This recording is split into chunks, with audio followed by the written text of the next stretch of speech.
Matt LaFleur's job is safe for right now, but a matchup with the Bears only adds pressure on the organization to make a change if this season ends in embarrassment in Chicago.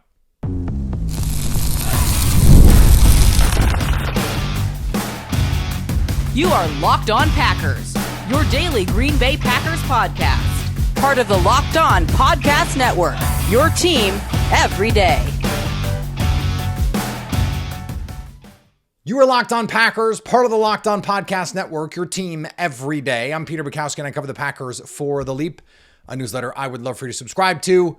Follow the podcast wherever you get podcasts, iTunes, Spotify, Google Podcasts, wherever you get podcasts, you'll find Locked On Packers, the number one Packers podcast on the internet, and the show for fans who know what happened, they want to know why and how, thanks to everyone who makes Locked On Packers their first listen every day. We hope you like starting your day with us as much as we like starting our day with you here on the Locked On Podcast Network, the number one sports podcast network. I want to talk about Jordan Love and what he brings this team in particular, why he uniquely gives them a chance any given week. We'll talk about the offensive line at the end because those are related. But I want to start here with Matt LaFleur because it was Black Monday in the NFL. A slew of coaches go down.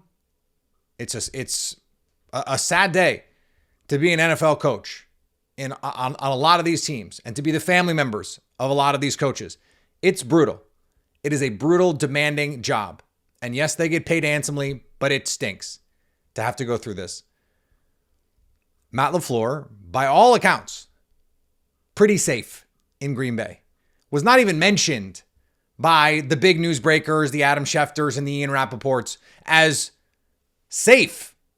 That's how safe he was. Like, if you don't even make the graphic, you're usually in pretty good shape.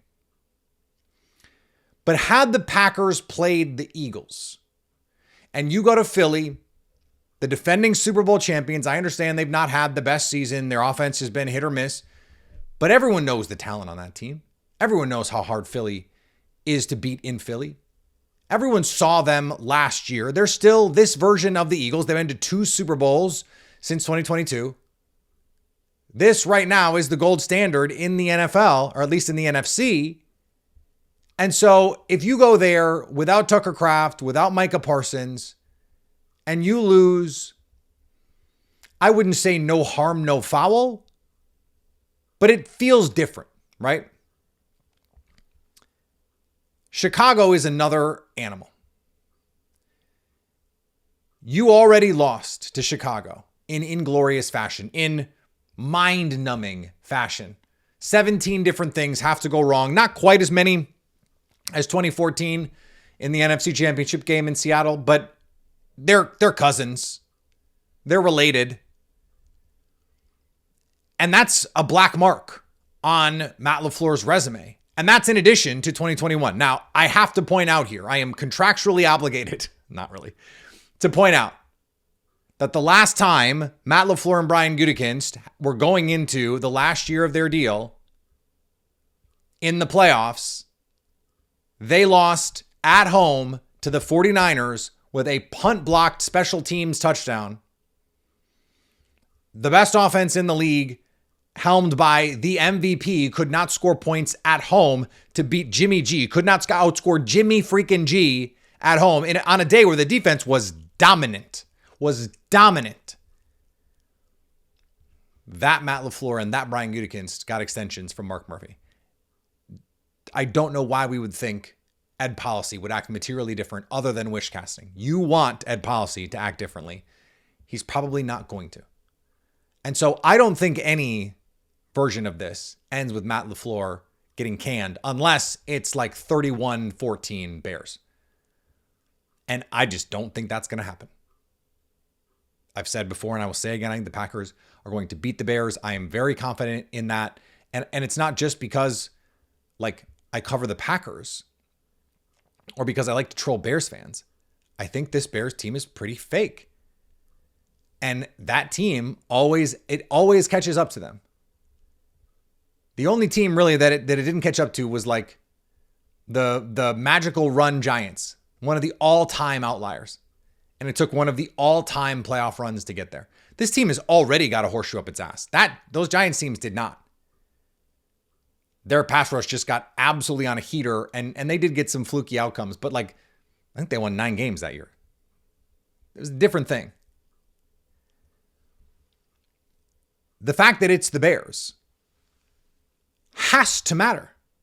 It has to matter because you had your chance to beat the Bears. They have Ben Johnson. They have Caleb Williams, an imperfect quarterback, but a quarterback who has made a bunch of clutch plays in the fourth quarter already in his young career. It looks like Ben Johnson is a dude, flat out. Now, we've seen in the past, Kevin O'Connell look like a dude. He's had some down seasons because the quarterback play has not been very good. Dan Campbell looked like a dude. Some of his coordinators leave. All of a sudden, he doesn't look like the same dude anymore, does he? Now, this Ben Johnson stuff, it seems like it is. Ben Johnson is the reason. He is the engine for a lot of this, but we're talking about one of the flukiest teams ever. Like, I was looking at their point differential. I don't want to go too deep into this, but like, for a team to lead the league in turnover differential, and they lead the league by a mile in turnover differential. So they don't turn it over very often, and they create the most turnovers in the NFL. The average point differential for a team that leads the NFL in turnovers. I found data going back to 2006 on this. The average team that led the league in turnover differential had a point differential that was like, we're talking about, where's my stat right here? 146. 140. The Bears are at 26. 146 is the average point differential for a team leading the league in turnover differential. They're at 26. It's because the best teams tend to lead the NFL in turnover differential, not middling to okay good teams who get historically lucky. That's what this team is. So that's why I think they're going to win. But again, that only amplifies the pressure. The Packers are favorites. We talked about this yesterday. They opened as favorites in the look-ahead line. It briefly flipped, and now it's back. The Packers are favored. Now, it changed barely on the money line. So we're talking about, fractions of percentage points here. But if you go to Chicago and you get embarrassed, or you lose in embarrassing fashion again, you go 0 for 5 in the red zone again against Chicago, and you make a special teams gaffe again, it has to matter that this is the team you're competing against in your division. I'm not talking about in the NFC. Like the Packers' inability to get past the 49ers, eventually they just stopped running into the 49ers. But there's always a team like that. Brian Gutekunst made this point. It's like, well, I've been up here. You guys have been asking me against competing with the 49ers, competing with the Eagles. Yeah, well, that's because the Packers have not had the best team. When was the last time the Packers had the best team? Well, 2020. 2021. They lost with the best team. Now, you can quibble on in 2020, but they did have the home playoff game in 2020. The worst year in the last 30 to have the home playoff game because you had, 15,000 people at Lambeau Field. But the pressure has to matter here because it's the Bears, because you're chasing them, because Ben Johnson has come in and turned this around and won more division titles in 1 year than you have in 3 seasons with Jordan Love as the quarterback. Even if I think Jordan Love is a better quarterback by far than Caleb Williams right now. And he is. And I think Jeff Hafley is a better defensive coordinator by far than Dennis Allen. But they won. They won the games. They won the division. Now, when was the last time the Packers had, this level of luck and fluke and turnover creation, and while not being a very good defense, all that kind of stuff? I can't remember the last time it happened. Every time the Bears have a great regular season, that seems to be how they do it somehow. But you can't tell me it doesn't matter at 1265 that this game is against the Bears, that there isn't more pressure because it is the Bears, more pressure to perform. And so how does Matt LaFleur perform? Does he stay aggressive? Does he continue to call the game like he did Thanksgiving? Home for Chicago, in Denver, up 9, play action shot, Christian Watson. I know it got intercepted, but I loved it. That version of the Packers, that version of the offense has to show up this weekend. It has to be because Matt LaFluer wanted it to be. Because if it's not, and they come up short again against this team, I'm telling you it matters more. I'm not telling you he's going to get fired if they lose, but I am telling you it matters more. It has to, which is why the Packers have to win this game. I want to talk about the offense and Jordan Love next on Locked On Packers. Finding a doctor you actually like can feel like discovering a diamond in the rough. You want someone in network, nearby, with availability, but you also want a doctor who really listens, who makes you feel comfortable, explains things clearly, and helps you walk out feeling confident about your next step. Your diamond in the rough doctor exists, and finding them is easy with ZocDoc. ZocDoc is a free app and website that helps you find and book high-quality in-network doctors so you can choose someone you truly connect with. I swear this is true. I did this yesterday. I needed to see a specialist. I needed to find someone in network, and I needed to see them soon. So I went to ZocDoc, and I have used ZocDoc, I think 2 or 3 other times just in the last maybe 6 months to expedite finding a specialist quickly. I got to go see this person. I got to go see that person. Okay, I don't have one of those, so I got to find one. ZocDoc makes it easy. With real-time availability means you can book instantly. And in this case, I booked a time, and 5 minutes later, I got a text and an email saying, hey, sorry, that time no longer available. We rebooked you for 15 minutes later. Here's your new update everything. It was so easy to use. It was great. I loved it, and I will continue to use ZocDoc. Stop putting off those doctor's appointments. Go to ZocDoc.com/LockedOnNFL to find and instantly book a doctor you love today. That's ZocDoc, ZocDoc.com/LockedOnNFL, ZocDoc.com/LockedOnNFL. Thanks to ZocDoc for sponsoring this message. Hey guys, the draft pick positions are set and so many teams are looking for their franchise quarterback. Ever wish to become a pro QB, getting drafted first overall by the Packers? Well, now you can. There's a mobile game just for you called Ultimate QB Football Legend. In this game, you step into the cleats of the number 1 draft pick, and it's your job to lead your team to greatness, to help turn a flailing franchise into a dynasty. It's the number 1 career QB mode on the mobile app store, and it introduces the most realistic environment with full control. Sign contracts, train, upgrade yourself, build chemistry, and evolve your teammates. Give input to the GM on roster moves, play the actual games in 2D, and rise through the ranks to become a pro football legend. You'll deal with the ups and the downs of a QB career, from rookie nerves to playoff drama, in every shape your journey takes. Ultimate QB is totally free to play, has no ads, and works 100% offline. Perfect for when you want to sneak in a quick game or 2 on the go. Just head over to ultimate-qb.com. That's ultimate-qb.com, or search for Ultimate QB in the App Store. And we've got something special just for you guys. Use the promo code LOCKEDON in all caps in the game store to get a free boost at the start of your career. Ultimate QB Football Legend. QB1, it's your legacy. It's the playoffs, which means it's the perfect time to become an Everydayer Club member. You already live your team every day. So why not join your fellow Locked On Packers listeners as an Everydayer Club member? Access to ad-free audio from Locked On Packers. It's compatible with all the major podcast platforms, plus an invite to the Locked On Packers Discord server. It is invite only, so the noise, gone. These are only the hardcore everydayer sickos. Hell yeah. Go to lockedonpackers.supercast.com or tap the link in the show notes to learn more. The reason I think the Green Bay Packers are going to beat the Chicago Bears on Saturday night, we get Al Michaels, Kirk Herbstreit, joy, is because Jordan Love is the quarterback.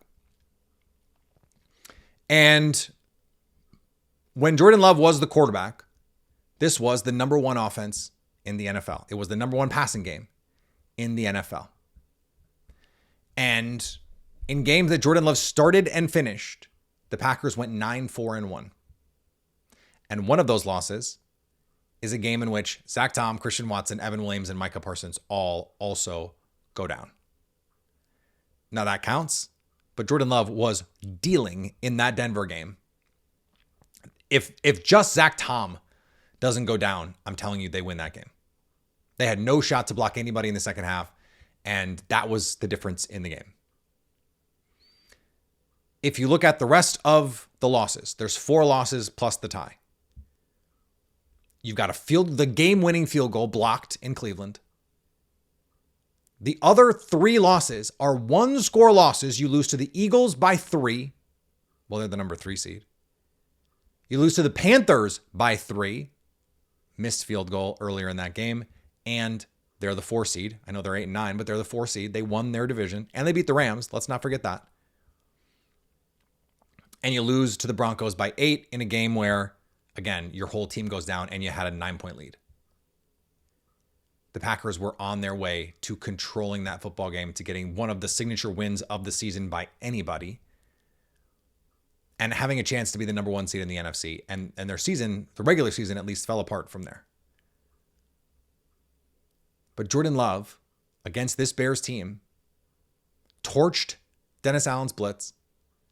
They scored 28 points. It could have been even more. He had open guys that whole game.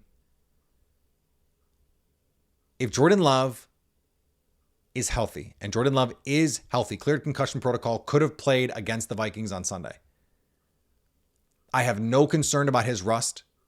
He's been playing with these particular guys. This is now 3 seasons.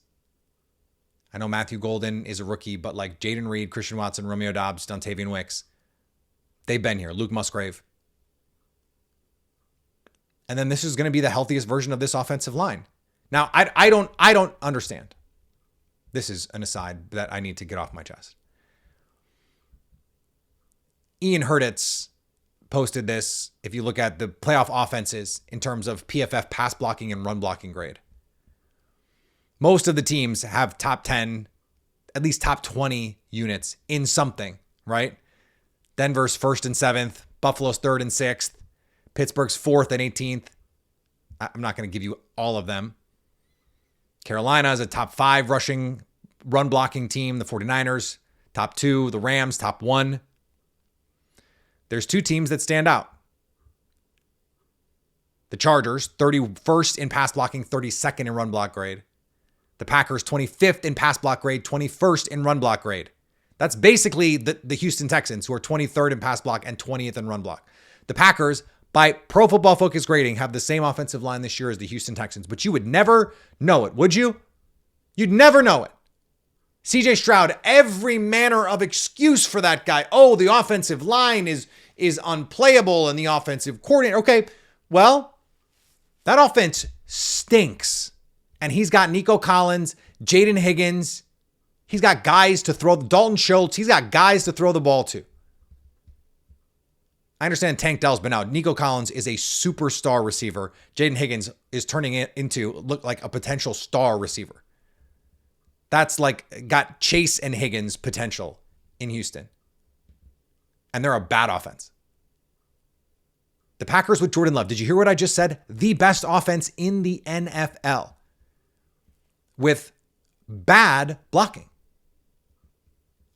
We're like days removed from people making Justin Herbert MVP discussions because of his infrastructure. And I understand Matt LaFleur, better play caller than Greg Roman, no doubt. I think the Packers, even without Tucker Kraft, have better skill talent than the Chargers. I don't think it's that far off. Aranda Gadsden's really good, has really developed this year. They've gotten some explosive running back play. The Packers haven't. And yet the Packers offense, again, when Jordan Love is out there, do I need to say it again? The best by EPA per play. Guess who's not the best? The Chargers. Not even close. They're a middling offense. Oh, Justin Herbert, look at what he's doing. Look at all the physical tools in the world. I get it. Okay, cool. It's a little bit like the money ball. If he's such a good hitter, why does he not hit good? If he's such a good quarterback, why is the offense not very good? And look, by the way, I think Justin Herbert is awesome. But he gets every excuse made for him from a PR standpoint, from a national media standpoint. And yet Jordan Love has outperformed him. Basically every year Jordan Love has been the starter. He has outperformed Justin Herbert, and you would never know it based on the way Jordan Love is talked about. Now, I said before the season, it will be the consensus opinion that Jordan Love is one of the 6 or 8 best quarterbacks in the NFL this season. I don't know that we have reached consensus, but listen to the broadcast last week. Adam Archuleta, Spiriditas, they were talking about Jordan Love as a star quarterback. Top 6, top 8 kind of quarterback. I think he said those numbers, I think, even specifically. He might have said 6-7 just for the lulls. The national media is starting to catch on. And just empirically, Jordan Love has been one of the 5 or 6 best quarterbacks in the NFL this season. There's just no debating it. He has been. And yet he doesn't get talked about. When this offense is even slightly healthy around Jordan Love, when the offensive line is just slightly healthy, this offense has been terrific. And this is a bad Bears defense. We saw it again on Sunday. Jared Goff had 330 yards of offense through the air, a bad turnover, and some bad red zone play. Cost them what could have been a convincing win. Like, that should have been a blowout win. I thought the Lions kicked the Bears' ass. And Ben Johnson, who's always got something to say, was like, oh, we don't rest our guys. Yeah, because you were trying to get the 2 seed. The Eagles weren't. You played your guys, tried, and still lost against a team with nothing to play for. Not unlike 2010. We don't need to gild that particular lily, but that's true too. Jordan Love gives the Packers the chance to win on Saturday because he's just that good. And in the playoffs, sometimes it just comes down to who's got the better quarterback. Especially when we're not talking about elite defenses, and neither of these teams have an elite defense, especially not right now. Trayvon Diggs probably going to start for the Packers, or at least split time for the Packers on Saturday. The Bears have been one of the worst defenses in the NFL all season. So, and if they're not getting turnovers, they're like bottom 5. They can't rush the passer. They live off turnovers. If the Packers don't turn the ball over, and if you protect Jordan Love, you're not going to turn the ball over, Packers are going to win. They have outplayed the Bears for 118 of 120 minutes of gameplay between these two teams. And part of the reason is Jordan Love is better than Caleb Williams. And it's not a small margin. Maybe it will be one someday. It's not right now. Jordan Love is awesome. And he's the biggest reason why the Packers are going to win on Saturday night. Now, we do have to talk about the offensive line for like 16 different reasons. We'll do that next on Locked On Packers. Friday already feels different during basketball season, and FanDuel is making them even better. Every Friday night before the game tips off, FanDuel gives fans a new way to kick off the weekend with NBA Happy Hour. NBA Happy Hour is your official pregame, a limited time window where special offers drop right inside the FanDuel app before the action starts. Fridays from 6 to 7:30 Eastern, important, have become appointment viewing with NBA Happy Hour. Opening the FanDuel app during Happy Hour always brings something new: boosts, bonuses, and surprises. The timing is perfect right before the game, right before the weekend. Adds a little extra energy to Friday night basketball without overthinking it. So before tip-off, check the FanDuel app and see what's dropping during NBA Happy Hour every Friday from 6 to 7:30 Eastern Time. A little basketball, a little action, and a whole lot of Friday energy. That's NBA Happy Hour only on FanDuel, the official sportsbook partner of the NBA.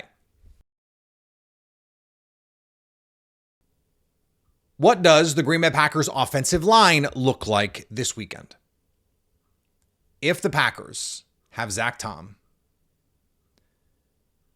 everything changes for this offense. He's been that much of a stabilizing force for this team. And when you look around the league, especially given some of the injuries and some of the age curves of some of these players, you look at Zach Tom, he's been a top 10, top 15 tackle for sure this season when he's been healthy. He just hasn't been healthy that often. And it seems like we're going to get the healthiest version of Zach Tom since like week 1 in this game. Well, the Bears already don't have anybody who can single-handedly create in the pass rush game. And in fact, when the Packers had to start Jordan Morgan against his team, he gave up 1 sack, but was otherwise very good. Jordan Morgan gave up 1 sack against the Vikings, but was otherwise, I thought, pretty good. Coach Jags over on our squad show did not think so. I thought he was fine. If you look at his numbers as just a tackle, they're good. They're above average. Like it's quality tackle play. And I think that raises an interesting question about where the Packers go from here. Do they start Jordan Morgan at left tackle against a Chicago Bears team that, yes, they're going to blitz a lot, but they don't have a virtuosic pass rusher that you're going to be worried about? Ross Uglum from Packer Report had this as a tackle, 74.9 offensive grade. I did a little digging on that. Only 24 offensive tackles who played any number of snaps have a better Pro Football Focus grade than Morgan's 74.9. There's 32 teams. Everyone has 2 tackles, so 24 out of 64, above average. For a guy who's just playing tackle for the first time, really, in his NFL career, and the first games as a left tackle in his NFL career. I think that you're seeing a player who's got the potential to really become a quality offensive tackle for the Packers. Our pal Jason Hirschhorn pointed out that at the combine, so this is before the Packers even take him, he texted me Jordan Bulaga. And it would not be surprising if the Packers in the offseason decide, hey, Jordan Morgan, you're going to play right tackle. Zach Tom's going to play left tackle. Traits wise, body type wise, that kind of lines up and makes sense. And then you can always flip him back. Maybe Jordan Morgan feels more comfortable on the left side and Zach Tom's already really good on the right side. I'm happy to go there too. I would not be surprised at all, though, if Rasheed Walker is the starter and Jordan Morgan rotates. The Packers have done this before. They had a rotation in 2023 at right guard. John Runyon Jr. and Sean Ryan were rotating in the playoffs. Like in San Francisco, they're rotating. And we talked to John Runyon Jr. at the Super Bowl about this.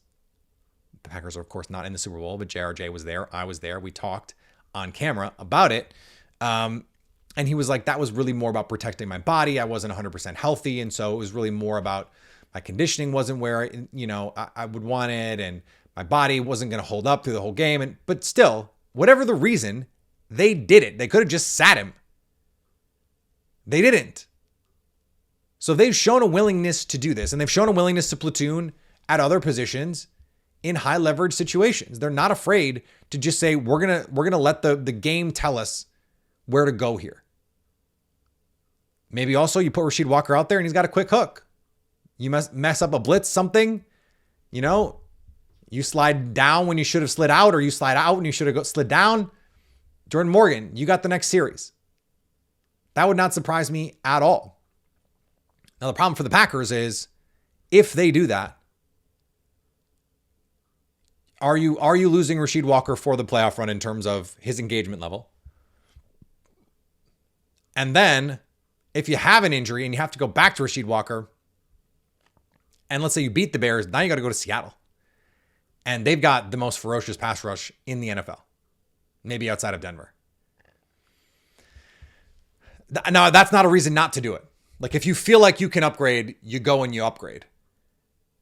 I don't know that we saw enough on Sunday to make us believe that that would be a clear upgrade, but I would not be surprised. And we talked about this last week, heading in, like, are you giving yourself a chance to say, Jordan Morgan, you played well enough that we can have a short leash on Rasheed Walker?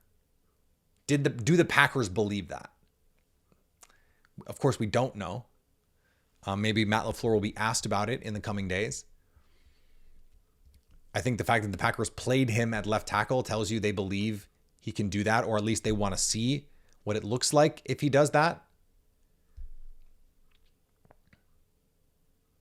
It's not an easy question to answer if you're Matt LaFleur. My guess is Rasheed Walker will start, but I would also guess that there's at least a chance we get a platoon. And at the very least, I think that there's an opportunity to, if there needs to be, a quick hook on Walker if there are struggles early.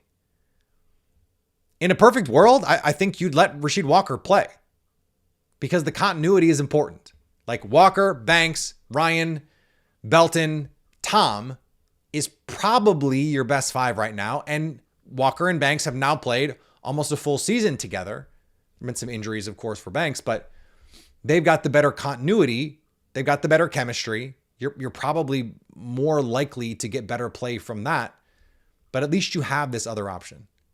And for Jordan Love, the protection is everything. If he has time, he's going to dice you up. And if he has time against the Bears in particular, he's going to dice you up. So we'll see what that looks like on Saturday night. Back tomorrow with more Locked On Packers. Our pal Lily Zhao is with us. Lauren Cox from Locked On Bears is going to be with us later in the week. Maybe an interview on Friday just to really have some fun here on Bears Week. Thanks for tuning into Locked On Packers. Make sure to subscribe and follow the podcast wherever you get podcasts. Of course, we're on YouTube if you want to watch the show. Follow me on the social medias. Follow the podcast on the social medias. We're always posting clips and doing fun stuff. If you never miss an episode, the Everydayer Club is built for you. Literally, we built it for you. Get Locked On Packers ad-free plus members-only Discord access and more. Head to lockedonpackers.supercast.com to join the club. For those of you on video, we send you to the first ever 24/7 national NBA YouTube channel. On audio, make sure you make your second listen Locked On NFL, plus our Locked On Packers squad show in the middle of the week is there for you so you can stay Locked On Packers.